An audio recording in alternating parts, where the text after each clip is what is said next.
అందరికీ నమస్తే అండి. నేను మీ సింధుని. ఇవాల్టి రెసిపీ క్యారమిల్ బ్రెడ్ పుడ్డింగ్. ఇంట్లో ఉన్న వస్తువులతోనే మినిమమ్ ఇంగ్రీడియెంట్స్‌తో ఇలా టేస్టీగా క్యారమిల్ బ్రెడ్ పుడ్డింగ్ చేసుకోండి. ఒకసారి టేస్ట్ చేస్తే అస్సలు వదిలిపెట్టరు. ఇప్పుడు ప్రొసీజర్‌లోకెళ్దాం. ఇందుకోసం ముందుగా స్టవ్ ఆన్ చేసుకొని ఒక పాన్ పెట్టుకోవాలి. అందులో ఒక 3-4 టేబుల్ స్పూన్స్ వరకు షుగర్ యాడ్ చేసుకుందాము.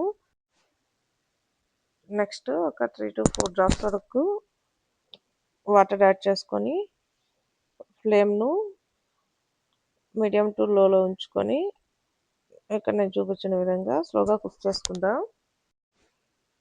ఇలా ఆరెంజ్ కలర్ వచ్చే వరకు స్లోగా కుక్ చేసుకుందామండి.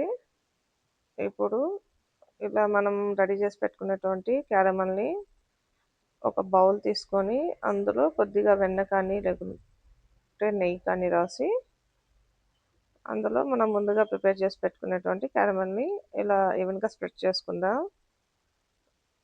నెక్స్ట్ ఒక మిక్సీ జార్ తీసుకొని అందులో ఒక 3-4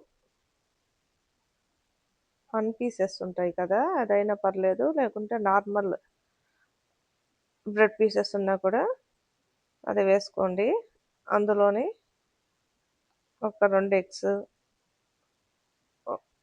ఒక హాఫ్ కప్ వరకు షుగర్, ఒక 1 కప్ వరకు మిల్క్ యాడ్ చేసుకోండి. ఇందులోని కొద్దిగా వెనిలా ఎసెన్స్ కానీ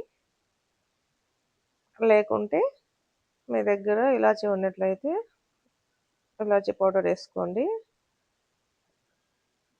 ఇలా మిక్సీ పెట్టుకున్నటువంటి లిక్విడ్ని తీసి మనం ముందుగా రెడీ చేసి పెట్టుకున్నటువంటి క్యారమల్ బౌల్లో ట్రాన్స్ఫర్ చేసి లిడ్ క్లోజ్ చేసుకొని ఒక 15-30 మినిట్స్ అలా మీడియం ఫ్లేమ్లో కుక్ చేసుకుంటే సరిపోద్దండి.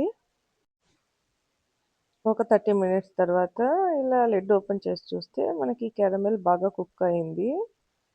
ఇప్పుడు మనం దీనిని ఇలా ఒక నైఫ్ తీసుకొని టెస్ట్ చేస్తే సరిపోద్దండి.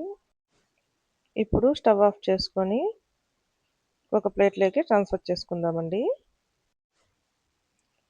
అంతేనండి, ఎంతో టేస్టీగా ఉండే క్యారమెల్ బ్రెడ్ పుడ్డింగ్ అయితే ఇలా సింపుల్గా టేస్టీగా ఇంట్లోనే ప్రిపేర్ చేసుకోవచ్చు. మీకు ఇది ఇంకా టేస్ట్ కావాలనుకుంటే ఒక హాఫ్ అన్ అవర్ అలా ఫ్రిడ్జ్లో పెట్టి తర్వాత తినండి. సూపర్ యమ్మీగా ఉంటుంది. ఈ వీడియో కనుక మీకు నచ్చినట్లయితే లైక్ చేయండి, షేర్ చేయండి, సబ్స్క్రైబ్ చేసుకోండి. Thank you for watching.